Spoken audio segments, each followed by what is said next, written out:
Sagittarius, welcome and this is your reading. Be open-minded po, hindi po halos lahat makaresonate kaya piliin nyo na lamang. And thank you nga po pala sa mga nag-subscribe, lalong-lalo na sa mga bumabalik. Marami pong salamat. Give me the message for Sagittarius. Ano yung mensahe sa'yo? Give me the message for Sagittarius. Ano yung mensahe sa'yo?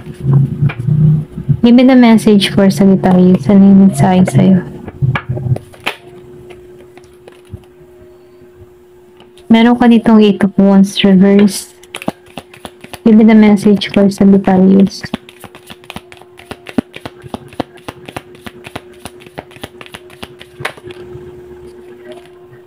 Five of Wands. Nakikita ko dito yung iba sa inyo, meron kayong hindi pinagkasunduan ng kinakasama mo, boyfriend mo, girlfriend mo. Okay, meron dito nagtalo, nag-away, okay? So, ngayon nakikita ko dito, medyo mabagal to lumapit sa'yo. Okay? Ito lang nakikita ko. Kung ikaw ay nag-iintay dito, no? Kung ikaw ay biglang hindi kinakausap ng person mo, may pag-iintay kang ginagawa dito. Pero medyo mabagal tong tao na to. Ito lang yung nakikita ko.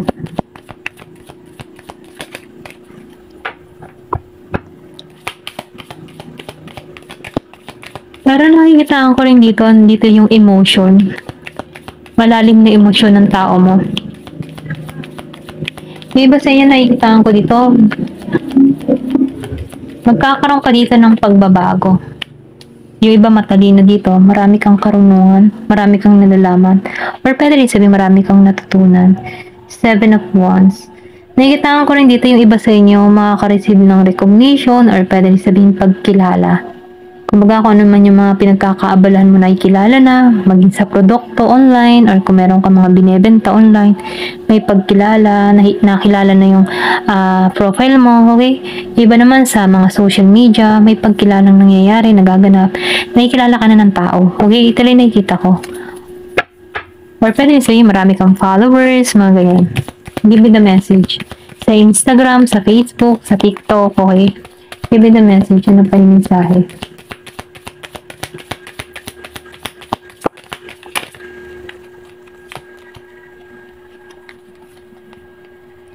Eight of Swords reverse. Eight of Swords upright. Ayan, meron itong Eight of Swords upright. Yung iba sa inyo nakikita ko dito, no? Meron kang kinakaharap. Meron ditong taong nasasaktan. Yung iba, no, hindi halos lahat. Or pwede sabihin, kasi merong conflict dito. Meron ditong nababagabag. Hindi makatulog. Iniisip ka. Okay, nahihirapan sa sitwasyon. Pwede rin kinat mo na to. Ito lang yung nakikita ko. So, ikaw ay matapang dito sa strength.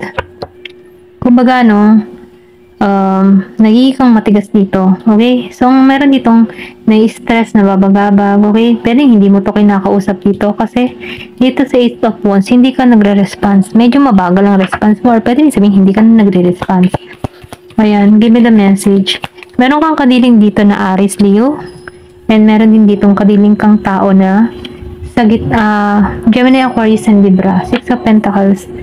Yung iba sa inyo, napipil ko dito naka-priority sa kanyang kabuhayan, sa kanyang kapirahan, sa kanyang trabaho. Meron kang gustong mangyari or pwede rin sabihin may pinag-iipunan ka dito. Kaya masyado kang nakatuon sa iyong Pentacles. Meron kang gustong simulan, pwedeng business or pwede rin sabihin na meron kang gagawin, okay? Investment, mga ganyan. Na kung saan ano, may pagsisimula. Ito lang nakifeel ko. Yung iba, no, hindi halos lahat. Kumbaga, bago pa lang to.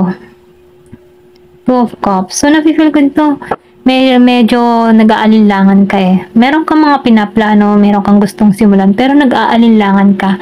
Kasi sugal to eh. Kumbaga, meron kang ilalabas na pera. Kaya nag-iisip ka dito, no, kung tutuloy ba o hindi. Ito lang nakikita ko dito. Give me the message. Ano pa yung mensahe?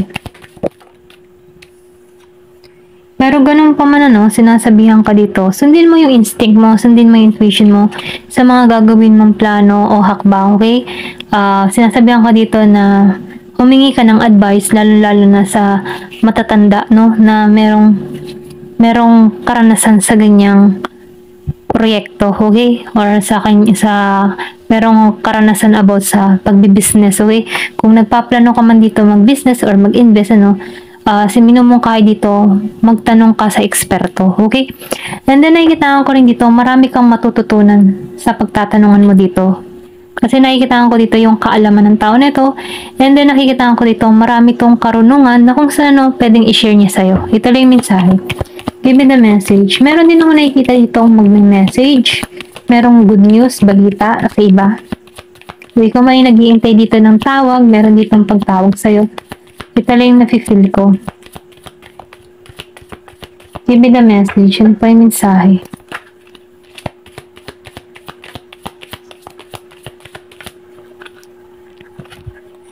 So, meron ditong The Magician. Nakikita ko rin dito meron kang minamanifest, meron kang hinihiling. Meron ditong tao na nagdi-desire sa'yo. Yung iba sa inyo, hindi halos lahat. Matindi yung desire. And then, yung iba naman sa inyo, meron akong nakikita ditong merong inaaral, merong tinutuklasan. Lalo na sa spiritual, Ito lang nakikita ko. Meron kang gustong malaman or naiinganyo ka. Lalo na alamin yung mga karunungang lihim, mga ganun. Ito lang nakikita ko. Kasi na-feel ko dito yung intuition mo okay? Malakas yung kutob mo, malakas yung intuition mo. Kumbaga, meron kang pagnanais na matuklasan or pag-aralan. Ayan. Give me the message and the mensahe. The Hangman. Pero ganun pa man nakikita ko dito, yung iba sa inyo, naki-stuck pa rin sa sitwasyon. Yung tipo na ayaw mong pakawalan ng nakaraan. Kumbaga, nananatili ka pa rin sa ganung sitwasyon. Meron pag-iintay kang ginagawa dito. Kahit masakit na yun nangyari, hindi mo pa rin matanggap sa katotohanan na nawawala na or pwedeng sabihin na meron kasi ditong nakipaghiwalay Ito lang nakikita ko dito sa Five of Wands. May conflict, may away, may gulo. Pero nakikita ko dito, meron na stuck sa sitwasyon. Pwede nag-iisip kasi meron ditong 8 of Swords. Nahihirapan sa sitwasyon, hindi makatulog, stress. Ayan. Nafe-feel ko dito matagal na to. Yung iba sa inyo, merong isang tao na. Yung iba naman sa inyo, 2 buwan. 7 buwan. 6 na buwan. At 8 buwan. Okay?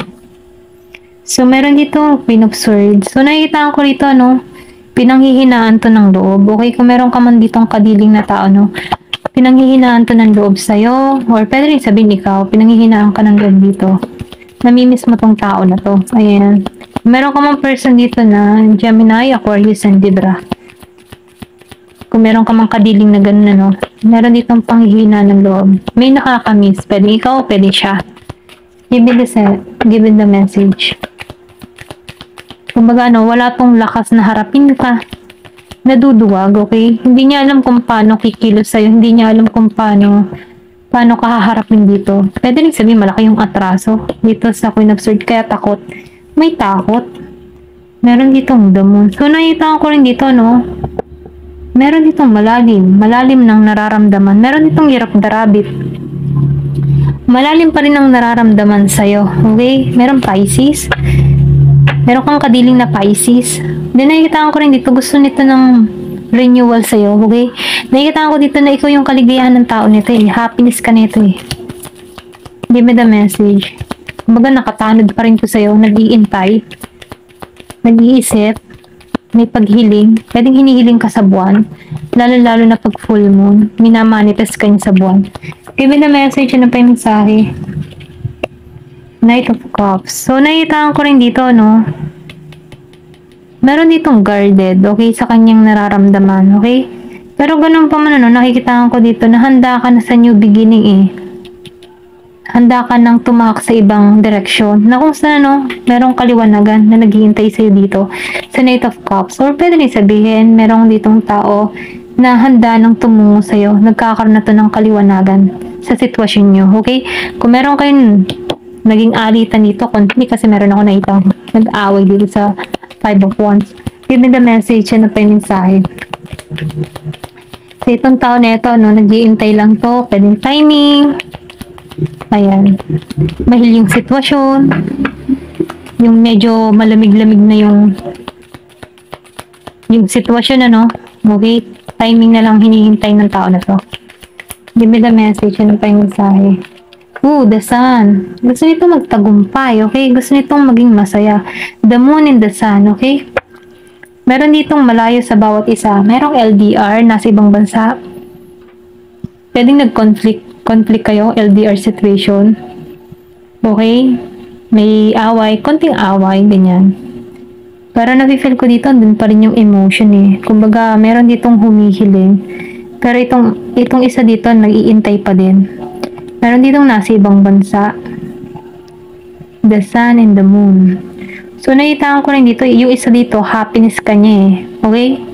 Ikaw yung kaligayahan na ito. And then, yung isa naman dito, gusto ng renewal sa'yo. Okay? Ito lang yung nakikita ko. Meron nag-iintay dito. At meron pa rin nakalingon dito. Ayan. Tingnan natin yung sitwasyon. Give me the message. Ano pa yung mensahe?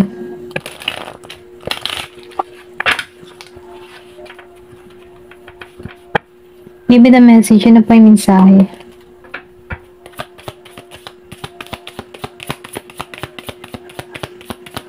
Oh. Meron dito moon. So, meron dito talaga moon.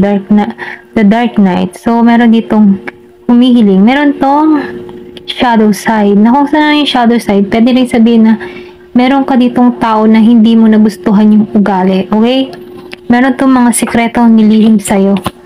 Okay? Ito na yung napifeel ko dito sa moon. Meron tong mga nilihim, sikreto, or meron tong pag-uugali na hindi mo nagustuhan. Ayan. Give me the message. Ano pa yung mensahe? Pwede rin sabihin na masyado tong agresibo. Ayan. Masyadong mapusok. Mga ganun. Or pwede rin sabihin masyado tong malayo. Malayo yung paniniwala niya sa'yo. Mga ganun. Okay? Meron dito na toxic. So, nakita ko rito na meron ditong toxic. Meron tong pattern. Pwede rin sabihin meron tong addiction, kaya meron ditong shadow side. Sa addiction pwede rin meron tong kahiligan sa alak, sa sugal, sa babae, okay? Sa sex, or anumang toxic sa material na bagay. Ayan. Meron tong mga sa games, okay? Na kung saan hirap siyang alisan. Kaya meron ditong shadow side, meron tong toxicity na kung saan nakikita ko dito na paulit-ulit yung pattern, okay? Pero ganun po, pwedeng ito yung naging dahilan kung bakit nag-away kayo dito. Ayan, give me the message. Ano pa yung mensahe? The dark night. Thoughts. Iniisip ka nito, okay?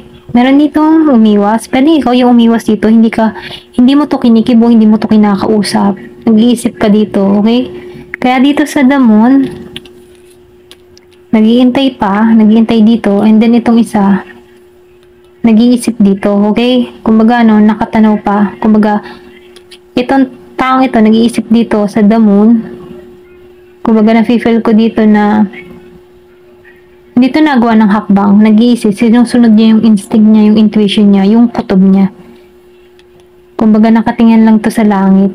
And then, yung isa naman nag-iintay, okay? Ito lang nakikita ko, may pag-iintay. So, meron ditong self-worth. So, nakita ko rito sa damo, nahahanap mo na yung halaga mo eh. Kasi meron dito self-worth. Meron kang pagbabagong ginawa, okay? Give me the message. Meron ditong year of the rabbit.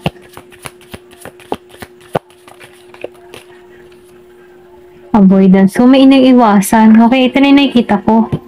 May iniwasan ka dito. Give me the message. Kasi nakikita ko dito na mas pinapahalagan mo na yung sarili mo eh.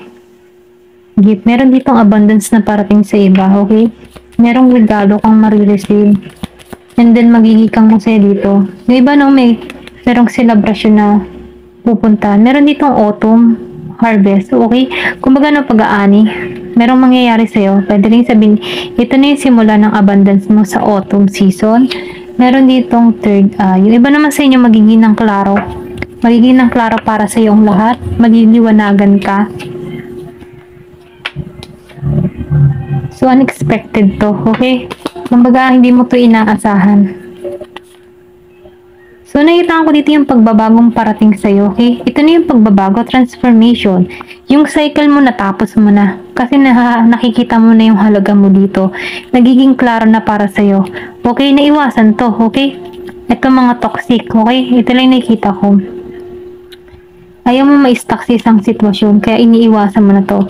At dahil dito, no, meron kang reward na marireceive. Kasi nag-iisip ka dito eh. Okay? Pwede umiwas ka dito, iniisip ka nito. Ito lang nakikita ko. Give me the message.